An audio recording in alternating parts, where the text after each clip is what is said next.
We're back. What's that from? Is that from a movie or? Yep. Hi, everybody. We're back. Okay, did you grab a drink of water? You went to the bathroom. We saw in the chat that lots of you were changing your clothes. Yep. We were sweaty too. Whoops. Drop my papers. We had to put on a jacket because it's a little cold in the studio.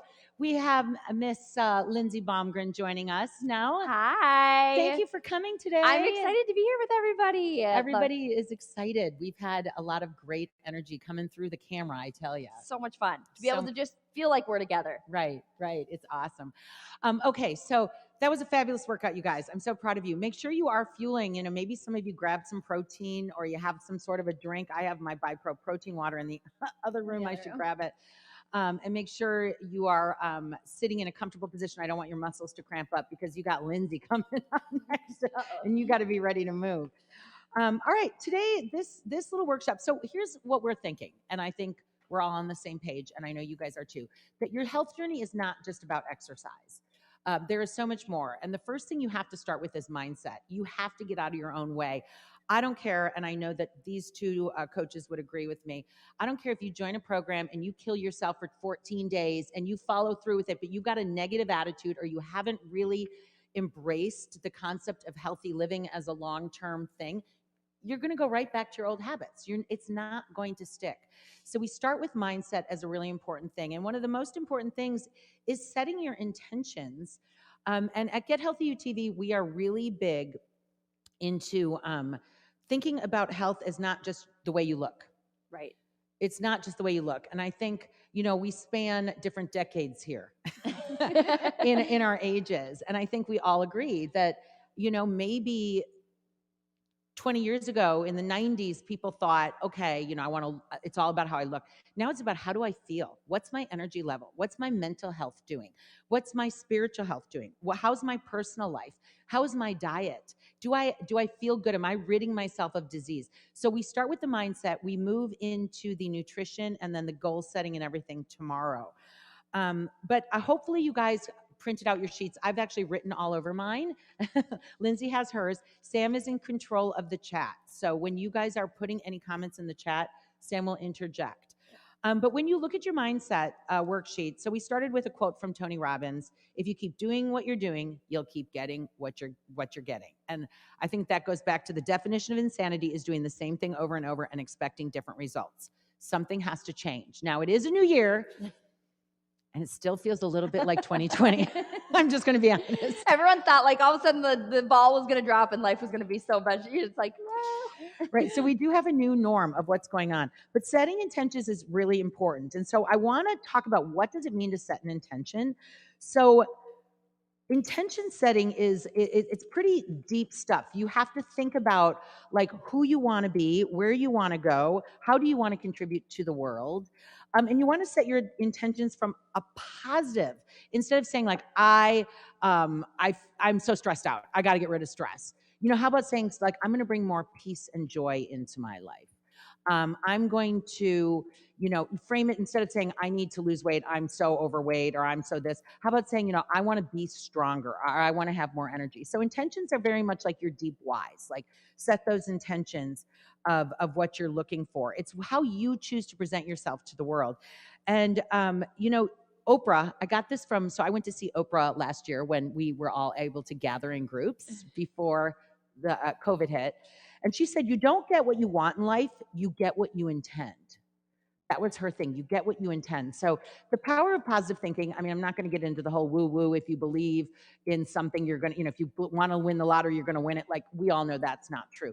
But you do, you know, you don't get what you want in life, you get what you intend. And so the power of positive thinking and framing things from the right viewpoint matters. So as you look, we're going to go into the second worksheet too. So hold tight, the limiting thoughts and positive affirmation worksheet. But let's just start with setting intentions. And I want you guys to write in these boxes.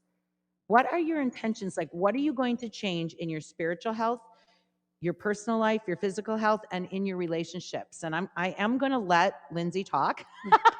You guys are like, what's going on? But I'm going to give a couple examples. So like in spiritual, I was thinking about it for myself, and Lindsay, maybe you have some ideas on the fly. But I started thinking about, I'm going to lead, I intend to lead by example. that was, from a spiritual, and I'm not talking your religion, we're all different religions, but I'm like, if you do good and show good, other people do good. So I was thinking about, I intend to lead by example was one of my spiritual ones.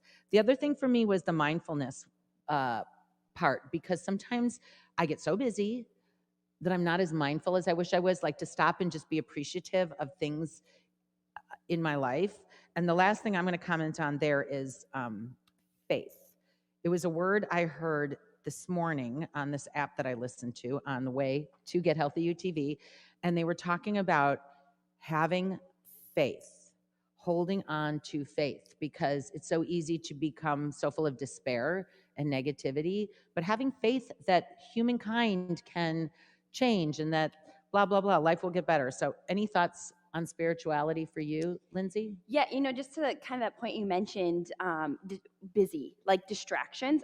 They say the number one reason women don't have a centered spiritual life is distraction, too busy. We fill our mind with so many other things, and I think it's so true. Someone recently told me in a small group study I'm in for my faith, if the devil can't make you bad, he'll make you busy.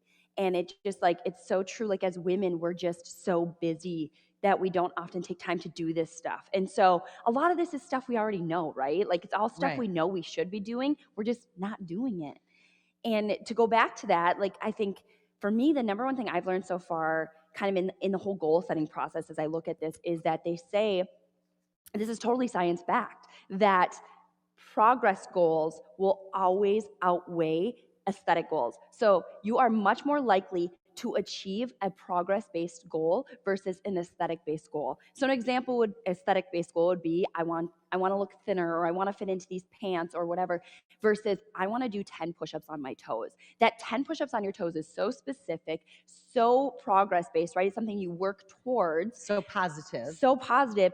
That's made a huge difference in my mindset. That's a really good point, and definitely deeper whys. Not, Yeah. we always talk, when we talk about intentions and whys, we always say it can't be lose weight. Your number Yeah. one thing can't be lose weight. Weight loss is going to be a result of all these other positive intentions. I like what you said about spirituality, though. Yes, it's the busyness, because Yeah. when I allow myself to be so busy, I spend less time, like I said, leading by example, thinking about my mindfulness, spending time on being grateful, whatever it is you do in your spiritual life. Maybe some of you meditate. Meditation is so good. We have, I think it's 14 meditations on Get Healthy UTV. You guys, they're all led by my daughter. Go figure. She's way more low key than me. And she meditates every day, and she teaches meditation. She's really big. And so I learned to slow down and spend a little time meditating. Or maybe you are a prayerful person, or maybe you are a person who just takes the time to write down what you're grateful for. But put something in that spiritual box. Like, what are you going to, it doesn't, I'm not talking religion. I'm talking how you present yourself to the world, how you lead by example, how you do good in the world. Yeah. I feel like that is really important. From a personal life goal, because all of this is part of our health. Oh, for sure. I wrote down that I want to stop taking things personally, like being, and so again, to frame that from a more positive standpoint, I wrote down the word open-minded, being more open-minded. I think we know, watching our country in the last few months, we've become all very divisive. It's my way or the highway. If you don't believe what I believe, I don't like you. And we need to change that, because I need to be open-minded, and I need to not take it personally when someone says, well, I don't believe what you say, or I don't believe what you believe, or whatever. I need to say, okay, that's fine. I really like hearing other people's opinions about things, because it does help me reframe the reference. So I'm talking kind of about two things: being open-minded, and then I'm also talking about not taking mean things personally. Like, social media can be a very mean place. People say mean things or comment about the way you live your life or whatever it might be. And granted, we're putting ourselves out there, but I'm just going to do that. And I'm also going to be kind in disagreement. That was a weird one that I wrote down for myself, because I have grown kids. And so when you get in a fight with your kids, you're worried about them or something, it can become very, you get up the boxing gloves. And I'm like, I need to learn to be kind in disagreement and listen more. So that's kind of what I was thinking from a personal standpoint in terms of intent. Any thoughts? Yeah, how you had mentioned the whole leading by example thing. For me, that's a big one. I'd recently read this book. It's called Raising Grateful Kids in an Entitled World. And the thing that really stood out to me is, of course, I want to raise my kids to be kind and loving and say thank. And I'm like, buddy, say thank you. Why do I have to remind my kids all the time to say please and thank you? And it's like, well, they learn from me. So when I say, hey, Tim, my husband, can you get me a glass of water? Am I saying, can you please get me a glass of water? And when he hands it to me, am I saying thank you? And I realized how much of that I wasn't doing. Right. And it just goes back to just those little things It in is the our home, little those minutia. the little things, just the pleases and the thank yous and the kind touch and the praising instead of all of the kind that, you feel like you're constantly correcting your kids, like the praise, like that was really great. Thanks for cleaning that up. I learned in communication class in college, I'll never forget this, that they said always when you're about to give, and I think about this with my kids, constructive criticism, always start with the positive before you bring up the criticism. So I always say, like, I really love the way you've been working so hard at your job. Here's a little suggestion for you, because if I start with, here's a suggestion for you, they'll be like, tune me out, right? Yes. Any comments over there, Sam? Yeah, there are a lot of comments coming in. Love more, judge less. A lot of people meditating. Lindsay, can you echo that book that you were just talking about? The one I just said? Yeah. Raising Grateful Kids in an Entitled World. Raising Grateful Kids in an Entitled World. Where was that book 25 years ago? When your kids were little. I do that same thing, though, when I coach. I'm a head coach for a high school dance team. And anytime we give each other feedback, like I have the girls work together, and it's always say one thing that you're doing positive, something that they're doing really well, and then give them some, constructive feedback. Like, I love how you're doing this, but you could improve on this better. And so people receive it so much better. So I love that. So I hope you guys are writing something down. Like, this is a true exercise. Everybody is all talk, no action. You know what I mean? Like, oh yeah, I'm going to do this and I'm going to do that. But like, when you are forced to write things down, and when I went to that Oprah day, it was a day. We were there from like 8 till 4. It was so powerful to me because she had us writing stuff down the entire day. And some of it felt icky. I mean, sometimes it's icky to acknowledge like your bad habits, which we're going to get into in a moment. Okay, physical health. So that's a pretty easy one to set some intentions. Do you want to eat healthier? Do you want to exercise more? I love what you said. Don't say, I want to look thinner. Say, I want to do 10 push-ups on my toes. Yeah. I want to work my way up. And you Get Healthy UTV members are so good at this. Like, I worked my way from 8 pounds to 10 pounds. Yeah. I was able to complete the entire walking workout.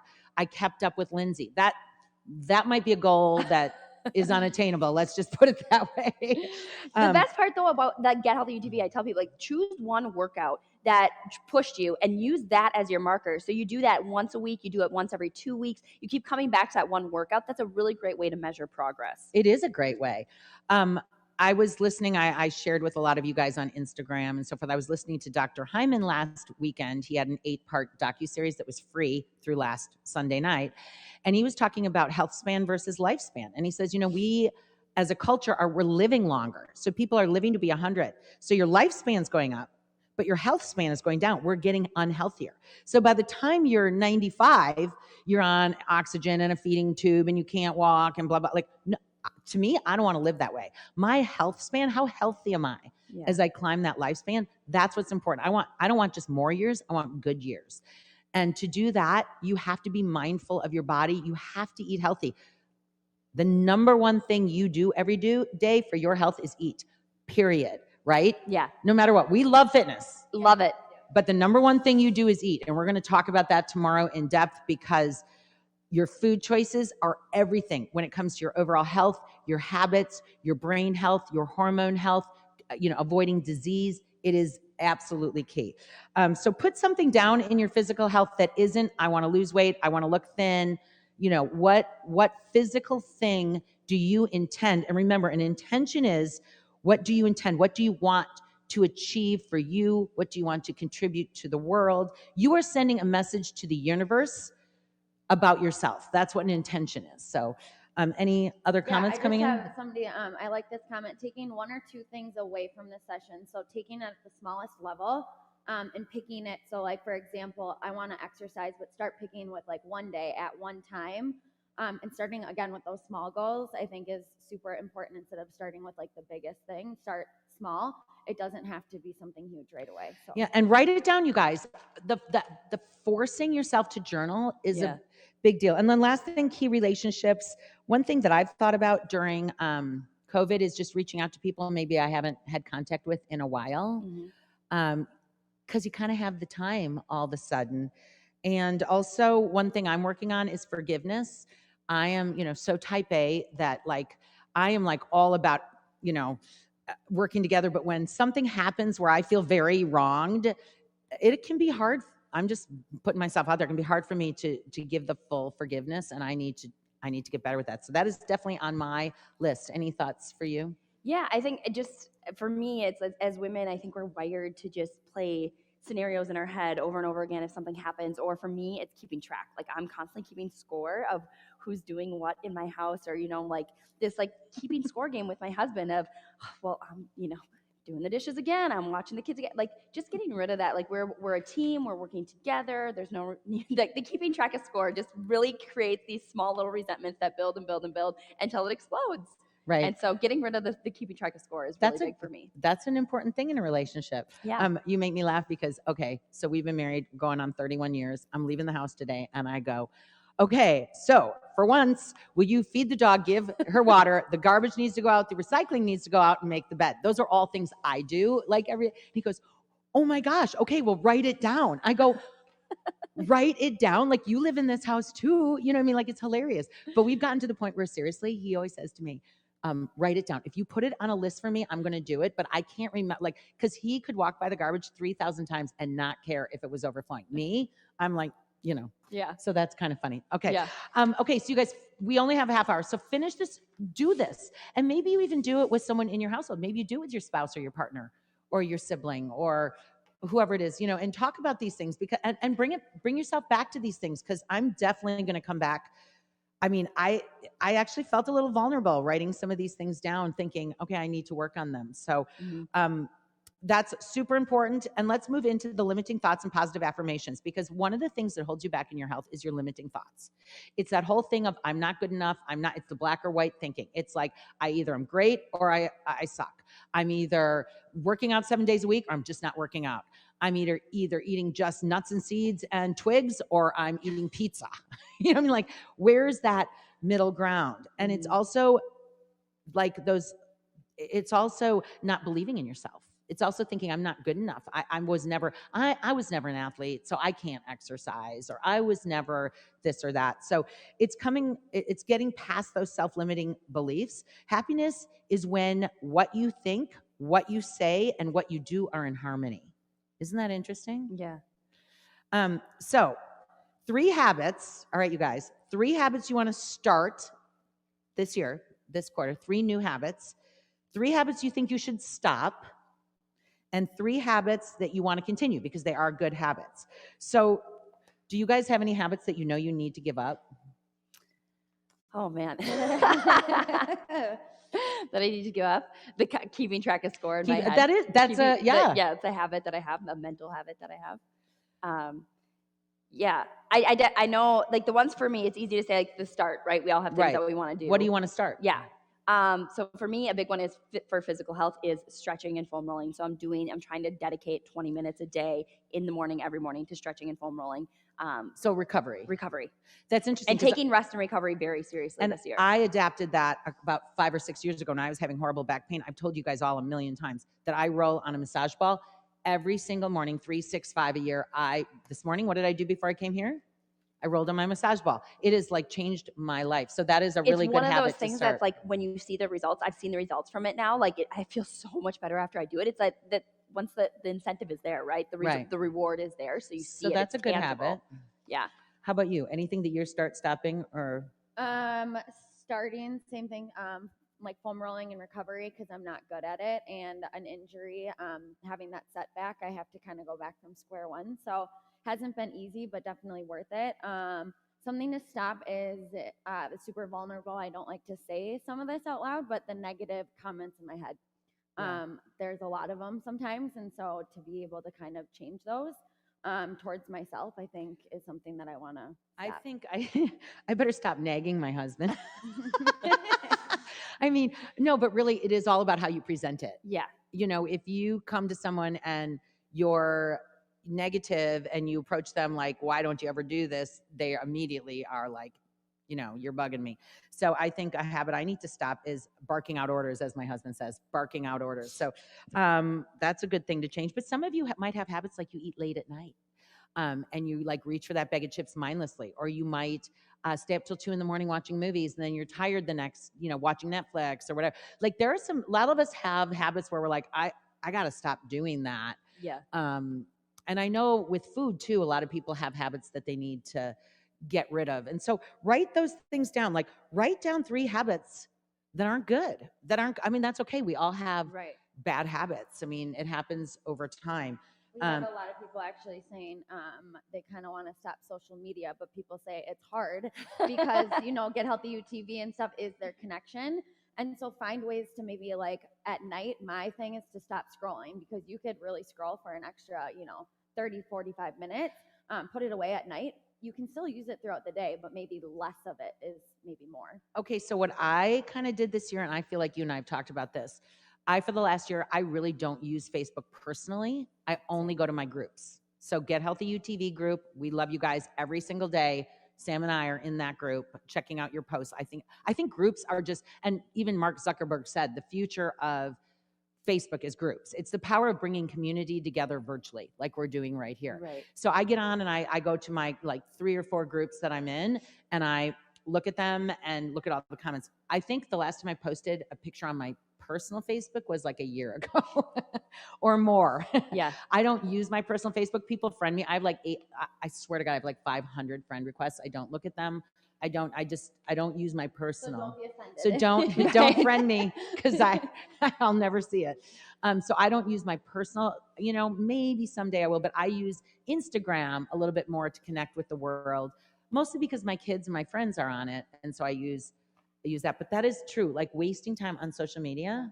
Another habit I want to start is like having a set time for listening to something that helps me through my life, a podcast that I'm interested in, because there are so many good podcasts out there to listen to, or docuseries to watch. And it's like, I need to make time to do those instead of watching something mindless like some dumb show, on TV. Something I always struggle with is like that balance between, I tend to lean towards this like workaholic tendency. I mean, when you run your own business and you're trying to do your own thing, and it's a lot of work. And so you work harder than you've ever worked. And so this whole balance between, I'm a productivity-aholic, where everything I do, I feel like has to be productive. So if I'm going to watch something, I'm like, it has to be productive. My husband's like, can't we just watch something to watch something? Well, yeah. So I struggle with this like balance of trying to find, and I think it's an ongoing battle. Everyone has their thing, right? Okay. So if you have little kids and you're working hard at your job, I get that, because I was that way when my kids were younger. Now the kids are out of the house. Yeah. And my husband and I have a little bit more free time. Like I used to never, ever sit down at night because I was always doing something for the kids. Now I'm like, I got a lot of couch time. And we do watch a lot of fun shows. That could be a whole different topic. But sometimes I'm like, I just need to catch up on the podcast that I was interested in, and it fills my soul. So I think, you have to find that happy medium. On the positive affirmation page, you guys. Quick question. Yeah. Go ahead. People are wondering how often you say that you would revisit some of these goals throughout the year. If you are attaining them, or how often would you go back to these? Well, these are really, like, we're going to talk about goal setting tomorrow, like smaller goal setting, like I'm going to work my way up to doing this week, or I'm going to drink 64 ounces of water every day this week, or something like this. But these bigger, like more large scale things, I think personally, I don't think it's a bad thing to look at daily. But I mean, you could put this in, on your bedside, where you just look at it every so often, or put it in your put it in your office, or maybe it's on your kitchen counter or whatever, where you just go back and you go, I'm going to work on these intentions this year. I'm going to stop these habits. I don't know. What do you think? Yeah, for me, something that I think is really powerful that I do is I typically take something like this and hang it in my closet or in my bathroom or somewhere where I go every day. And it's great, and it's all fine and dandy. A lot of times you start to gloss over it. It starts to lose its value. So what for me seems to be really important, when I start to feel that stress creeping in, that overwhelm creeping in, that like, negativity creeping in my life, I take what I had written down as like my priorities and values for the year, and I measure it against my calendar. So I look at my calendar and I'm like, okay, is this matching this? Like I said, I was going to make family time a priority from 4 to 7. Why are all these work things popping up in my life? Or, just I think measuring your priorities versus your calendar really always brings light to me. And then I'm like, okay, time to start shifting some stuff around, get back to my priorities, get that in order. Calendar is a really good comment because I started blocking off time on my calendar too for like, okay, during the workday, like maybe from 1 to 3 or 1 to 4, I'm not going to look at emails. I'm not going to do this. I'm only going to focus in on work. Or, like you said, for family, I'm not going to look at anything. I'm not going to take phone calls. I'm going to focus on my kids from 4 to 7 or whatever it is. And you have to, then when you look at your calendar, don't schedule, like literally put that on your calendar, kids 4 to 7, and you can't let another event get in there. That's interesting. Okay. Positive affirmations. Before I knew what a positive affirmation was, I was into them. I've always loved sayings. Like since I was in college, I remember I was wearing a saying on my necklace, a saying on my bracelet, saying on my socks, sayings. I love them. And I think they fuel your soul. And I think if you can have a set of positive affirmations that you go back to on a daily basis, we love the yes, you can affirmation. That was one I picked up, I don't know, like 25 years ago from this fitness person that I was filming with. And now it's a very universal used thing. But people have, like we always say, motion is lotion, which is like, lubricate your joints, get those joints moving if you're stiff and sore. People always, there's so many amazing positive affirmations. Do you have one that you repeat in your head a lot? So it's kind of funny because I got this from my dad growing up, and my dad is like not feely. We're, but growing up, I played sports my whole life. And so I'd always come to him and be like, God, I really want to make varsity this year or whatever. And his response to me was always, you can do anything you set your mind to. And that has just stuck with me throughout my whole life. When anything, like I truly believe you can do anything you set your mind to. Yes, is it going to be hard work? Yes, is it going to, you know what I mean? But if you set your mind to something, and I've just kind of stuck by that, like it's through running marathons, through having kids, through it's kind of brought me through everything. Like I really believe you can do anything you set your mind to. I love that. How about you? Yeah, I have kind of a bunch of them, but something that I have started preaching to, again, my dance team girls is just enjoying every moment and enjoy the journey and the process getting there. I learned a little too late in life, I think, because I was such a type A planner person, and I didn't enjoy the little things. And then when I really took a step back and kind of, when somebody told me that, I was like, yes, the process isn't always easy and you learn, but it really brings up to that big moment. And so trust in the process and enjoy everything, like enjoy the journey getting there. Are people writing down? I like that. What are people saying? Yes. Motion and lotion is my favorite. I believe in me I like that. One. They can be so simple. Yes, they don't have to be anything crazy. A lot of people are just saying that they love all the inspiration. Some people are talking about getting enough water throughout their day. So everyone's kind of commenting on that. One I had gotten from my friend Brian, a coach that I worked with for like 10 years. We worked together for Spry. And his big thing was, you are not tired, you are inspired. So you guys hear me say that all the time. You are not tired, you are inspired.